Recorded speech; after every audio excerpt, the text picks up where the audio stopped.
Welcome to Thoughtful Planning. I'm Honey. And I'm Santiago. As we go through this journey of discovery on end of life planning, I'm finding out just how much I don't know about what I don't know. And I've always thought that our last episode when we were talking wills, that was like the end all document for ensuring our family was taken care of. But as we found out, there's probably a better all encompassing document that could help us with our final wishes, make sure they're followed. The essential question we have today is, how do I know if and what type of trust is right for me? Another great question, babe.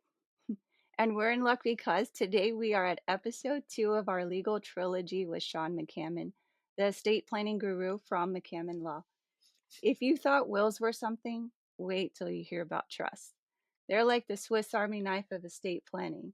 Versatile, but a bit complex to unfold. Missed our full introduction in episode 6? Go check it out and then join us as we continue to uncover the legal mysteries of estate planning. Remember, while we're here to inform, this isn't personal legal advice. For specific advice, consult your professional. Ready? Let's get started. Okay. Welcome back, Sean. Today we're going to move on to trust. It's a key part of our personal estate planning, and that of some of our listeners, they just might not be familiar with it. Can you start by explaining what a trust is, and then share with us why you find this area particularly important in estate planning? Sure. Hopefully, I can live up to guru. I didn't know that was going to be my official title, but I'm happy to help out. Yeah, thanks for having me on again. You're our guru. If that makes any difference, all right? I'm glad to help out. Appreciate you having me on.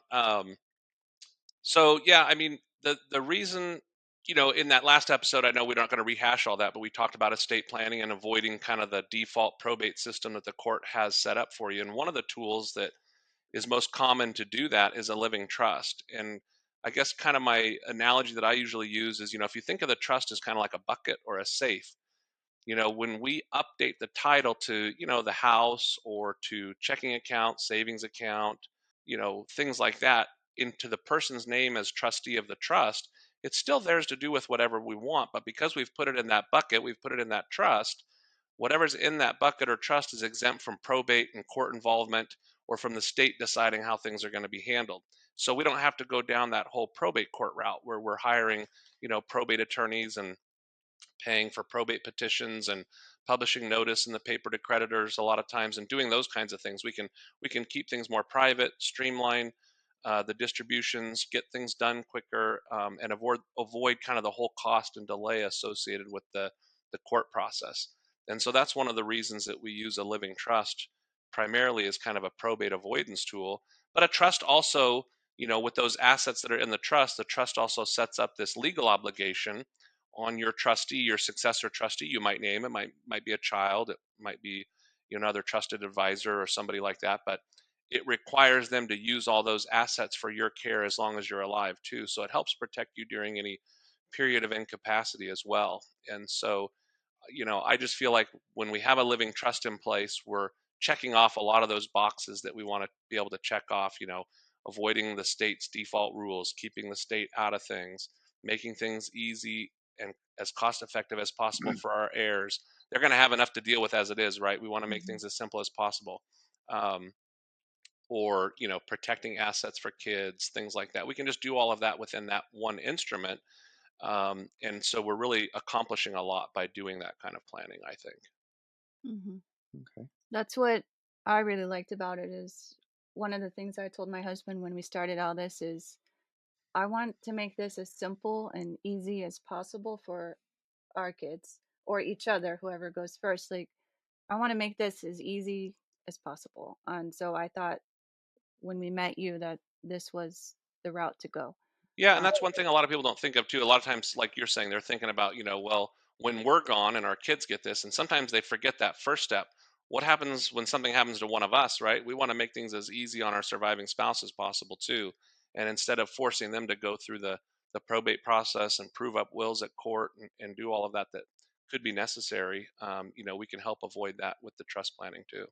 Yeah, not having to force somebody to make a decision when they might not be in that right state of mind. Hmm. Right now we're thinking pretty clearly. But when an event happens, like when I had cancer, we were thinking about one thing, and that was just surviving cancer. We didn't think about everything else, and that's where the estate or the trust would come in Right. to Mhm. play. Could you tell us about the different types of trusts and their purposes? Yeah, I think generally they kind of fall into two categories, which would sort of be like your revocable living trust. Sometimes you'll hear the word revocable trust, living trust, family trust. Anything that you kind of retain the right to continue to put assets in or take assets out of or make amendments and changes to over time as family dynamics change or things like that. That's typically referred to as like a living trust, and it's a revocable document, something that you can amend and revoke, change over time. And then kind of the big picture on the other side is irrevocable trust. That's something that is not going to be easily changed, sometimes not at all, sometimes not without court supervision or intervention. And there are reasons that you might set up an irrevocable trust. It might be for some tax planning purposes or charitable trust planning or special needs trust planning, and maybe we'll get into some of those. But those would be set up so that they're not easily changed. They set assets aside. That trust gets its own tax ID number, has its own tax return requirement, and there's benefits to using that. But typically, for most people, 90% of the clients that I have come in, they're needing to be set up with that revocable living trust that they can continue to keep updated over time. If they sell a home and acquire a new home, they still keep it in the trust, and they still have the flexibility to continue just managing everything like they have been up until that point in time. And so, from a day-to-day perspective, not much changes, and that's usually what we're talking about for the majority of our clients. But like I said, there are other uh, trust planning tools that can be used for other specific reasons. I just want to circle back quick when you were talking about, let's say, you purchase a new home or you get rid of like you sell a home. Um, I remember that was one of my concerns. I was thinking, man, if we add another property, do something like that, that means we're going to have to start all over in the process. But then that's when you reassured me that no, if you make sure and put it in the name of the trust, then it it goes in there. Yeah, I'll And just give you so, like a simple example. We're talking about the trust kind of being like a bucket. So, like when I have a couple, like yourselves or anybody else, they own a home. As part of finishing that trust, and this is really almost as important as having the trust, you got to make sure you fund the trust. That just means you put the mhm, assets in there, right? Because the trust only governs the assets that are inside the trust or in the trust name. So, I'll record a deed to help transfer the property, the primary residence, from them individually to them as trustees. Like I said, it's still theirs to do what they want. But if they sell that property and they buy another one, they just have to make sure when they take title to the new one, it's in the name of the trust. That puts it right back in that bucket, and everything is still covered. mhm, And so whatever it says to do with those assets, it's still in place. So you're still squared away. And as you acquire other assets, let's say you just open up a new bank account, same kind of thing. You just want to make sure you open up that new account, in your names as trustees of the trust. That way, it's automatically put right in that bucket, and you're all set to go. Now, the one kind of caveat to that is because sometimes I have clients do this, where they say, I want the account at this bank to go to this person, and we list the account information. Well, if you close that account and you open a new account that you want to go to somebody, we might have to amend the trust to reflect the fact that we actually closed that account and we set up a new account just to make sure that everything's squared away. But generally mhm. speaking, if you kind of have the trust set up where it basically says, I want my assets to go to my kids, as long as the assets are in the name of the trust, we might not even have to do any kind of an amendment with the trust itself.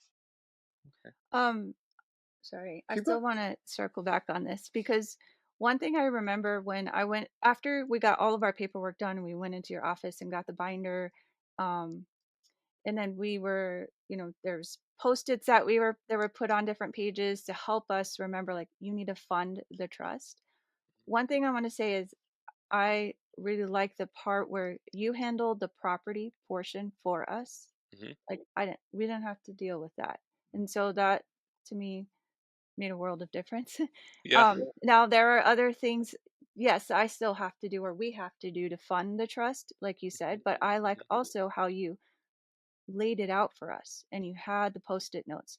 Do this, do this, do this. So I guess what I'm saying to our listeners is when you're out there looking, interviewing attorneys, ask them what their process is to help you through this. And Also, I know I ask a lot of questions. You can ask Shawn. I remember. He was laughing. A couple.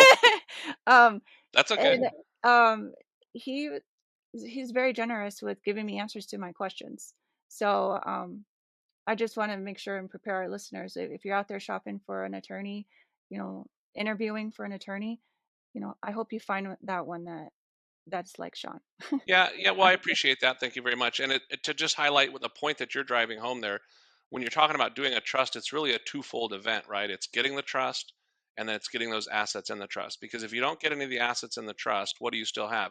You still have a probate issue hanging out there. The whole point of doing the living trust was to avoid court involvement in probate. And so you've got to get those assets actually updated in the name of the trust. And that's just as important as getting the trust itself if you're going to go down that road. Mm-hmm. Yeah. I know one of the banks we were dealing with super easy. Went in, it was, signed the paperwork, says, yeah, we know what we're doing, and knocked it out. The other one, not so much, but Right. Some of them don't offer the trust part, but in that instance, I believe it's the help me with the words, You could do Shawn. like a pay on death Yes, beneficiary yeah, that designation. Yeah. that's that what So it was. that's what it That for we is. had for to change that. yeah, Yeah. for the most part, most of the banks that I deal with, regional banks, national banks, credit unions, a lot of them are used to dealing with trusts and can retitle an account in the name of the trust, no problem. But every once in a while, we'll get a bank or credit union that just doesn't want to do that for whatever reason. And so to kind of get around that, you can still leave the account in your name, but then on the account, you can actually list who's the pay on death beneficiary in the event that I'm gone, and you can list the trust. So it'll actually kick over into the trust at that point in time if that's kind of the only alternative. You don't want to switch banks and you want to stay with that relationship, then you could kind of go about it that way. What you just said reminded me of the pour over will. Yeah, that, So that's can that's exactly what we use a pour over will for, is kind of a backup catch-all device. And it basically is a will, just like we had talked about in the last session, but instead of saying, I want this property to go so and so, or I want them to get this asset. All the pour over will does is basically say, back to kind of our bucket analogy, right? If there's any assets that I forgot to get in my trust, I want those poured over into my trust to be administered according to what my trust says. And so that's just kind of a way we make sure that just in case, the client opens up an account or acquires a piece of property, forgets to designate a beneficiary or forgets to put it in the trust, we have that as kind of a backup. Now, that being said, there's going to be some kind of court involvement to effectuate that because we're going to be relying on the will again. But a lot of times it might be a short circuited summary probate. Some states will call it like a summary probate, or in Texas, we have like a muniment of title, or different things that might be available to kind of help streamline the fact that all we're looking for is a court order that says this is now part of the trust. So, So for those that haven't figured it out, Honey reads every piece of paper that comes in front of her, and like line by line. Me, yeah, I'm just like, sign here, okay, I'll sign it. But no, anyway, that's no problem. Like I say, I have all kinds of clients that'll come in. Sometimes I think I get some that are just like, tell me where to sign, and some go through everything with a fine tooth comb, and we go through it all together. And I try and make the process as easy as possible to keep it moving forward, and Mm-hmm. meet the people where they're at, kind of thing. Because I think one thing sometimes attorneys can do is just basically, slide a 50-page intake sheet across the table and say, fill this out and call me in the morning, and nothing ever gets done because everybody just gets bogged down with a big huge intake sheet. So I try and make it a little more conversational, casual, professional, but we Mm-hmm. can do this in a way that still keeps the ball moving forward. And then kind of help on the back end, like you were saying, honey, where we say, okay, here's the trust, we took care of the real estate, now you need to get this certificate of trust over to the bank to get those accounts updated, things like that. And I Mm-hmm. should just kind of insert a little general warning caveat to anybody who's listening to this. I do the same things when I have little lunch and learn seminars. I don't want people to walk away from this and saying, oh yeah, I have a trust and I forgot to get stuff in it, or I'm going to put my IRA in the trust. Whenever we're talking about IRAs, 401ks, or qualified plans, we don't move those into the trust because we don't want to trigger any taxable events by moving those in the trust. And so what we need to do is make sure the beneficiaries are how we want on those inherited, or I'm sorry, on those 401ks, IRAs, retirement accounts. Mm-hmm. Sometimes we'll make the trust the beneficiary of those, so those funds will move over into the trust, but your trust has to be drafted a certain way in order to deal with that. So I just like to caution people: don't finish up with the podcast or leave the video and say, Mm-hmm. "Oh, I'm going to move this into my trust," when you're talking about an IRA or 401k or qualified account. Those stay in Mm-hmm. your name, and we rely on the beneficiary designations for those. And that's where it's good to get some professional help, especially if you've got Hmm. retirement accounts, qualified accounts, and things like that. You want to make sure that all the pieces are moving together, working together, and that you're not doing something to inadvertently kind of mess up that puzzle.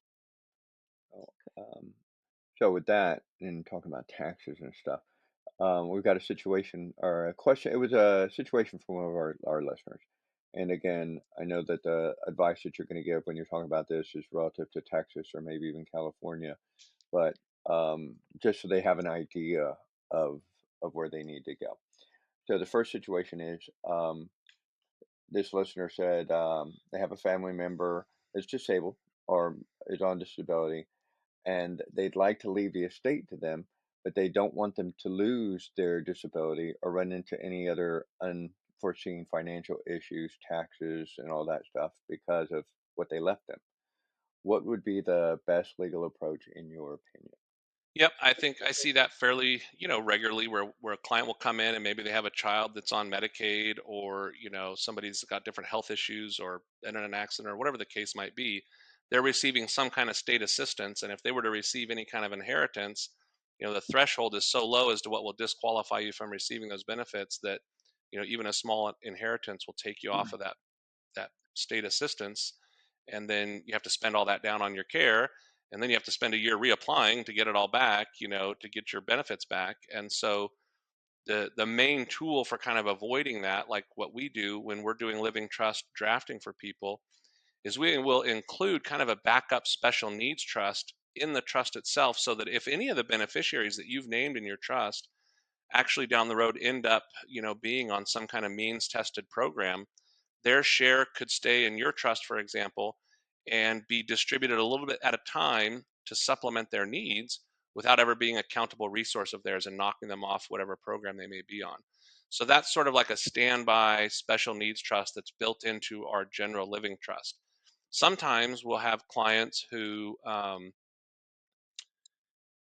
they've got maybe a child, a parent, a sibling, whoever, who's going to be on some kind of program like that, and they already have money they want to give and fund for their care. And sometimes we'll establish a whole separate standalone special needs trust, an irrevocable trust, kind of like what we were talking about, um, so that we can set this money aside and protect it for the benefit of that person without it being a accountable resource of theirs, and other people can know they can contribute to it, and it can't be changed. It's for the benefit of that person. And so sometimes we'll also do, that type of planning, kind of separate and apart from your own individual living trust. But through either of those vehicles, we should be able to accomplish the planning that will take care of this specific concern. Okay, Wow, thank thank you. you. Right, I got another question from a listener. So, as a small business owner, what considerations and legal steps should she take if she wishes to leave her business to her young children or a family member? What are the best practices for ensuring a smooth transition of ownership and management? And how can she prepare her business now for this future change? And then, additionally, what implications might this have for her estate plan and for the future financial security of her children or family members who inherit the business? So you could How, probably have a podcast on that question I alone Yeah, know, I know it's in very that's long. reality. Yeah, and that's okay though. But I guess just generally speaking, because I have clients who come in and they have businesses. One of the things that I think is important is that, and it depends on, how long you've had the business and how old the kids are, children are, things like that. But a lot of times you will see the business doesn't succeed when the baton is passed, and that's because the kids were not involved at all earlier on. So, one of the things I usually recommend is, is there something we can do to encourage some participation from the next generation so that this entity has a better chance of succeeding? What can we do in that regard? And so that opens up a discussion with the client on what we might want to do. And if it's a sole proprietorship, should we look at maybe like an LLC or a corporation, so we can bring them in as some minority shareholders or minority interest owners, and they've got a little skin in the game, and so they're invested in it and they want to contribute and participate. And so that those types of conversations are worth having, when you're a business owner and you want to make sure you're getting it to the next generation in a successful, smooth transition. Another part of that though too is kind of back to our discussion about probate, where when you have a will in place or you have nothing in place and everything's going to kind of go through that court process where we were talking about, the big issue with that related to business owners that I see is the time delay, because there's no immediate succession of ownership or authority for dealing with business assets and receivables and contracts and things like that. It can take time to get somebody appointed as the executor or the administrator to handle, the estate and deal with those types of assets. So a lot of times when I have clients with businesses, one of the things I'm talking to them about is, hey, we might want to look at trust planning so we can have a living trust in place. We can assign your membership interest in your LLC to the trust, or we can set things up to where we can more quickly deal with that that transition, so that we don't just leave things hanging out to dry and all of a sudden stuff starts falling apart, because there could be a lot of pending contracts or money that needs to be collected or things like that. So we want to get somebody in place that can deal with that right away. And so having the planning in place ahead of time will help circumvent the issues that can be created from having to go through the court process, the probate process, things like that. So it's kind of a combination, having those entities in place like LLCs and corporations to help with maybe some asset and tax planning, having your will and trust in place so you can avoid probate or court involvement perhaps. But then just the practical aspect of, maybe you need to get them a little bit involved as you get closer to making that baton pass, so that they know what's going on, and they can help ensure the success of the entity moving forward. So I know that was kind of a big question. Hmm. There was really a lot to cover, but I hope that kind of gives some insight and feedback into the things that I'd be thinking about, if I was in that position. Yeah. I mean, even like here in Bernie where we live, when we were talking to different people, there's some of these businesses that have been around since the 1800s, Yeah. and just ensuring that that smooth handover occurs is important to the family, uh, just to continue, and the community also. Yep. So, so this situation comes from actually a friend of ours. It's not them, but a friend of theirs, so a friend of a friend. Um, so a married couple worked hard all their life, and they're a little bit older. And they live a comfortable life. They've got a house and some land, and well, one of them has come down with dementia, and they're going to require long-term nursing care. So as the processes increase, the medical expenses have increased, and they're finding themselves in a position where they're going to dwindle down their savings, and then they're possibly going to have to sell their house and do this other stuff just to take care of one of the two, in this marriage. So um, they were wondering, is there any strategies that they can, you know, take so that they can get assistance from the government, but not lose their home? Like they were thinking maybe transfer the stuff to their children now and stuff like that. So another Yeah, long so question. so there's a lot that goes into this question, because you're talking about Medicaid planning and trust planning, and whether it's a blended family and the issues that that might implicate when you start moving assets around, things like that.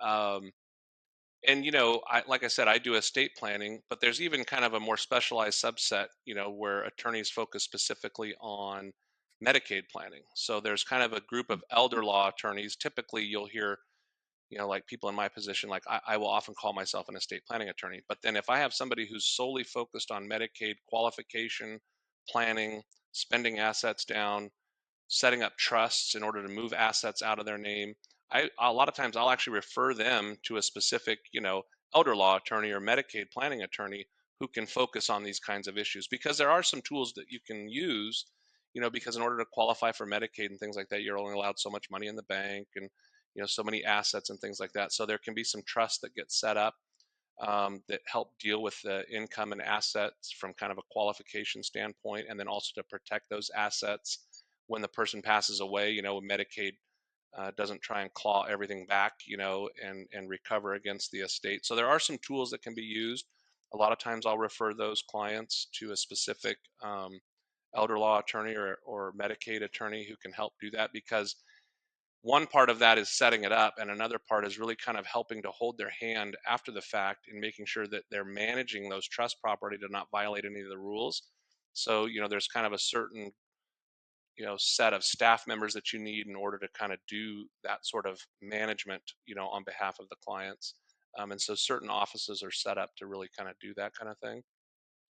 The one thing I guess I would kind of caution against just generally, or at least some things to be aware of is, because I hear this comment too, like, I'll just transfer the property to my son. So a couple things is that, Medicaid has a look back window. So when you transfer something, they get to look back, and it's a state by state thing, but the general rule is 60 months, 5 years. Last time I checked, California was like 30 months. But they'll look to see, okay, did you transfer away anything in order to try and qualify for Medicaid? Um, and if you did, they get to take that into account, and they'll run a formula to see if you have any kind of penalty period, that kind of thing. So you need to be aware of the fact that just giving it away isn't the be all and end all to satisfying, or fixing the problem. The other thing is that, I'll have clients say, well, what I'll do is I'll just add my son Johnny to title with me. That way, when I die, he's already on title. The other thing I kind of caution people about in that regard is, remember that when you add somebody to title, if Johnny gets in an auto accident or gets a divorce or something like that, potentially you've just added his liabilities or his creditors to your home.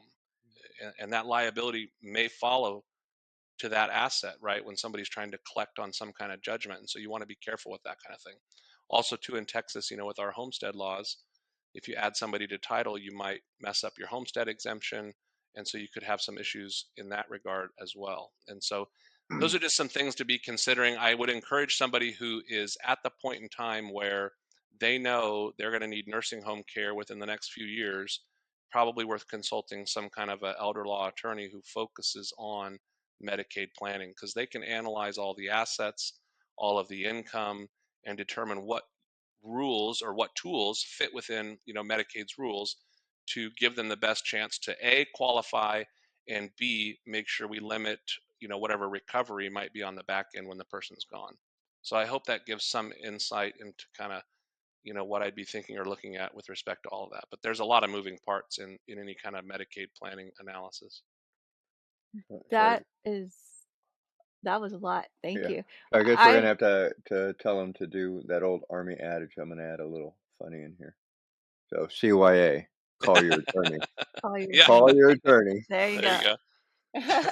um, Sean, so I want to tie then the first episode we talked about wills, then we talked about trust. If you have someone that were to come into your office right now and they say, "Hey, I have this will. I just had it done, 6 months ago. I just listened to this podcast and I heard you. How can, I want to roll my will that I have here into a trust. Can I do that? Is there an extra fee? Do you mix things like that, or do you like to start packages, your own packages? How do Well, you do if you had an existing will that said, I want this person to be executor, and I want, this asset to go to this asset to go to that person, and I want this other thing to go to another person, kind of the traditional will that you'd have in place. If you were going to come in and get a trust put in place, remember, we would do the trust planning, but the trust is going to be the document that just governs all of that and says who's going to get what. And we would actually prepare a new pour over will, like we talked about, that basically says, I hereby revoke any previous wills. We want to get rid of that one that's out there that says, who's going to get what, because we don't want to rely on that anymore. We just want to have that backup will that says anything I own that I forgot to get in my trust, I want it in my trust. And then the trust really outlines who's going to be getting what. So you would be kind of starting over in that sense, because you're not really rolling anything over. You're starting with a living trust. You're going to get assets in that trust, and then you're going to have a new will that gets rid of the old one and says, if there's anything I didn't get in my trust, I want to go in my trust. So yeah, I kind of hope that answers that question there. It does. And I have another question in terms of budget. So if someone is wondering, well, what's the budget like to get a trust? Do you have a suggested budget you would Yeah, I you mean, would say? I think that there's two schools of thought on that. A lot of attorneys still bill by the hour. I would counsel or recommend people look for an attorney who are going to do this on a flat fee basis. If you do enough of these, estate planning packages like I do, you know what they're going to cost you. You know what it's going to cost to record deeds. You know what it's going to cost to help somebody get some of the accounts funded. You know what it's going to cost to prepare all the documents. And so you should be talking to somebody who can say up front, you know, after talking to you and seeing, okay, so you've got, three different properties, or you've got two properties in a business, or whatever their assets and family dynamics are. Okay, so this is the plan you need this is the flat fee for doing that. An attorney should be able to tell you that up front, just like I do with all of my consultations when clients come in. I let them know exactly what it's going to be up front. And so I would encourage people to look for a flat fee attorney as opposed to somebody who's doing it by the hour. And then, like I've told you or my other clients, then too, it's kind of a win-win because I don't have to track every minute of my life when a client emails me and I respond, right, honey? So I can get those, I can get those No. emails, and then respond, and I don't have to track my time, and the client doesn't have to worry about emailing me to ask me those kinds of questions. So that's why I like kind of that flat fee approach, which is what we do. And it'll kind of just range, if we're going to do like a will based package for somebody, I think if you're going to go see an attorney, you could expect to pay $1,500 for a married couple to do wills and powers of attorney. If you're going to do trusts, you could basically almost double that, and depending on how sophisticated the trust planning may be, or how many assets have to get put in the trust, how many deeds have to get recorded, or whether we're doing any of that special needs trust planning, for special needs beneficiaries or things like that, that price range can kind of depend on the person that you're dealing with. But I think the key is going to somebody who's going to give you a flat quote of what that's going to charge, front to end, all in total, so you know exactly what that is. Yeah. For me, it was just the ease of the whole process. I mean, Right. that's what really, You made yeah. you made the process easy. You gave us step one. Well, first it was the lunch and learn, right? Yeah.